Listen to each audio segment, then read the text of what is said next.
It is not that often that a new development tool gets released that could potentially revolutionize how developers write code, and that's exactly what CodeSpaces could offer. So CodeSpaces is being written by Microsoft, and in essence, it's just Visual Studio Code, but online. Now, the great thing about CodeSpaces is that it's integrated directly into GitHub's UI. This means that if you're using GitHub to store your source code, you can basically just go into one of your repos, click a button, and you can start editing that repo in Visual Studio Code without doing anything else.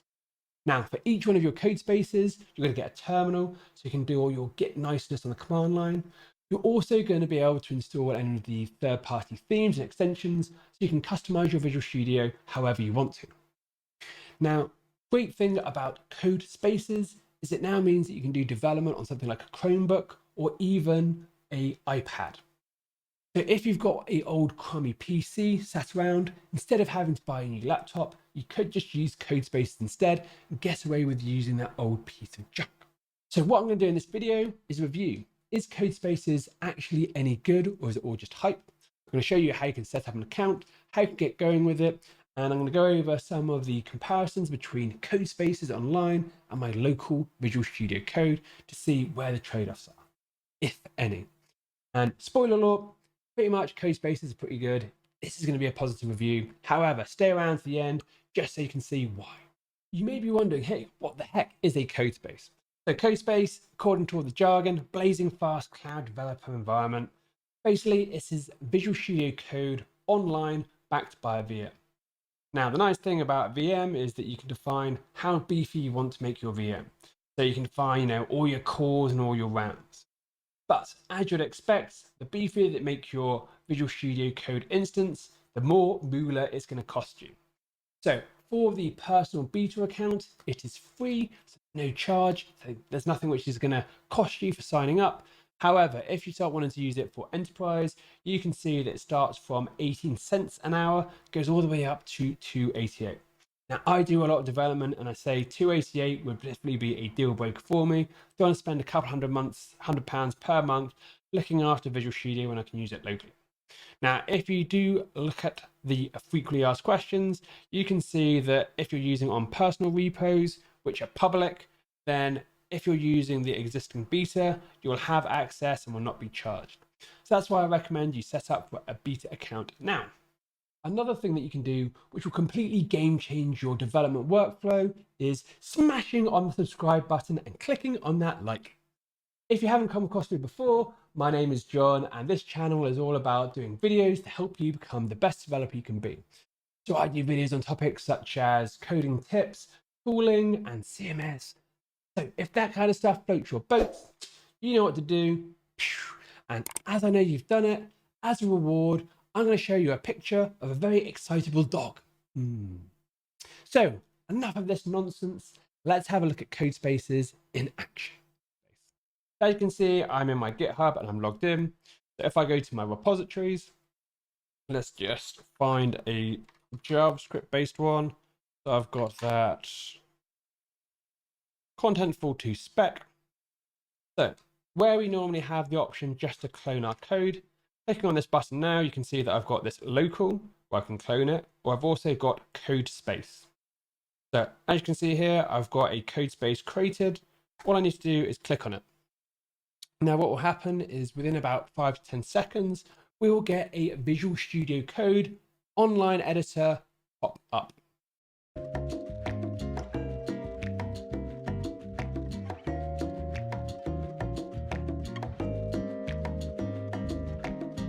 This is an example of a code space, and as you'd guess, it looks exactly the same as a normal Visual Studio Code instance running locally. Now, as you can see, we have our normal Explorer where we can click and look at all of our different files. One of the big differences between VS Code Online and normal is that we have a burger menu and we access the settings rather than having a top toolbar. If you look in here, you'll see that the majority of the settings are exactly the same. You'll have a few extra ones like My CodeSpaces, Go to Repository. We also have the ability to do settings down the bottom. Now, one thing I would say about CodeSpaces is that each time you open up a new code space in each one of your repos, it will be treated as a brand new instance of Visual Studio Code. So if you have themes or extensions or plugins, whatever you want to call it, you'll have to copy those themes and extensions for each time you create a new repository. That is why that when you're using Visual Studio Code, Codespace, you want to make sure that your settings sync is on, because this basically means that every single time you install a theme plugin, it will be applied every single time you open a new Codespace, which is going to save you loads of time. Now, in terms of extensions, we can talk about this in a bit more detail later. However, as you can see, all the extensions that you get in Marketplace can be installed here. You can get a variety of different plugins up and running. So, for example, you can see that I've got a styling-based plugin here called Rainbow Indents. On the left-hand sidebar, I can even get plugins like Thunderclient working. So Thunderclient is basically a Postman API testing tool in Visual Studio Code. But as you can see, all these types of interfaces are working a-okay. I've also got tools like WackerTime, which is a productivity tracking app working.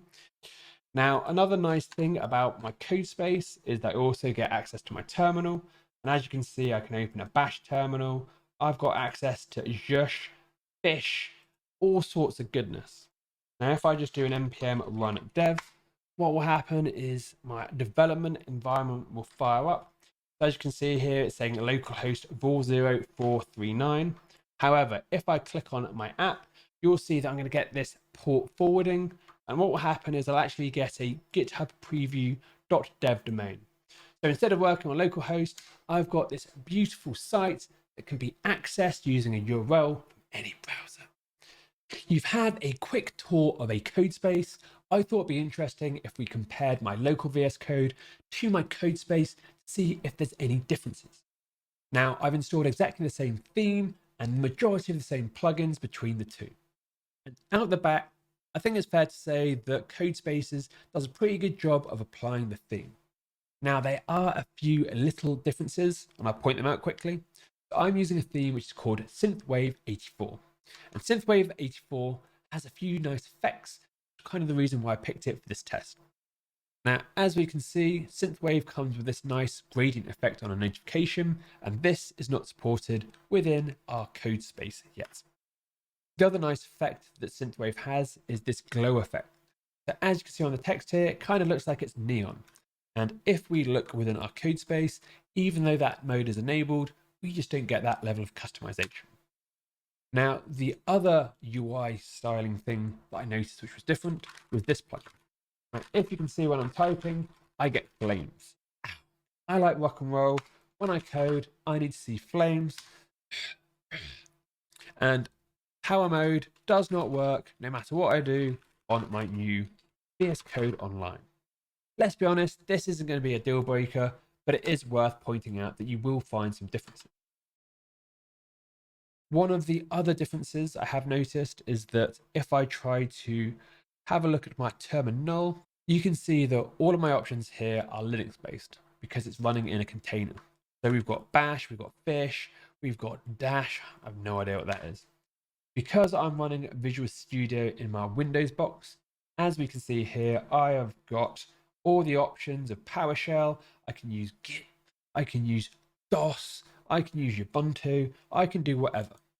So if you are really particular about your terminal settings, then you might want to pick using local because you won't be able to get that same level of customization online. Another handy CodeSpace related GitHub feature is the CodeSpace management portal. So we can access this portal clicking on the little profile icon there. Yeah, I'm looking good. Going down, you can see that we have your CodeSpaces. So clicking on this is going to give you access to an admin page. As you can see, I've got a list of all the different CodeSpaces I have open. From this screen, I can see, the core. I can see if they're active. I've got the ability to enable or open my CodeSpace in a browser. I can delete a CodeSpace. I can even change the machine type. However, because I'm in beta, I do not have that capability. So let's say goodbye to this one. See ya! Now, another handy feature within here is I can actually open my CodeSpace just directly in Visual Studio Code. Boom. Off we go, full access to it. So the management portal is extremely handy and definitely worth checking out. I've been extremely impressed with CodeSpaces so far. I've been using it for real world development for about a week now. Every single time I've used it, it's worked exactly how I wanted it to. So it's launched within seconds. I've never had any unresponsiveness in the editor at all. I've never lost anything, nothing's crashed. Whenever I've made a dev change, the server's always loaded, my changes always being reflected. In fact, it is a pretty great product. Now, the only issues that I have encountered are these kind of like weird ones with the themes and the marketplace extensions.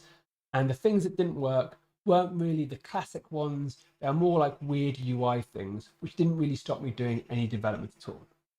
Now, if I were you, I would recommend that you sign up for the beta trial for CodeSpaces now. And the reason for doing this is it's still unclear if there's going to be a charge for personal use of CodeSpaces after the beta program is launched. So you can get access to the beta program from a link provided with the tutorial below. Go over there, put in your email address, and within about 12 to 24 hours, mine was about 15 hours, I had access to CodeSpace and it's free. I would really love to hear what your opinion on CodeSpaces is. Are you impressed with it? Do you see yourself using it? Or do you think it's just a big waste of time and you're going to continue using Visual Studio Code locally regardless? Now, if you have enjoyed this video, because you stuck around to the end, thank you very much. And the same message I gave you at the beginning of the video, if you could do me 2 little things to show your appreciation for this content, I would greatly appreciate it. And that is smash the subscribe button, click on the like button, because it will help this channel grow. Now, if you want to keep up to date with my news, I do a weekly Sunday newsletter. The link to that is below. You'll get weekly articles on cool industry topics. There's an unsubscribe button because it's done through a tool. So if you don't like it, you can leave. There's no qualms there. Anyway, I hope you've got some value from this video. Hope you're having an amazing day wherever you are in the world. And until the next video, people, happy coding.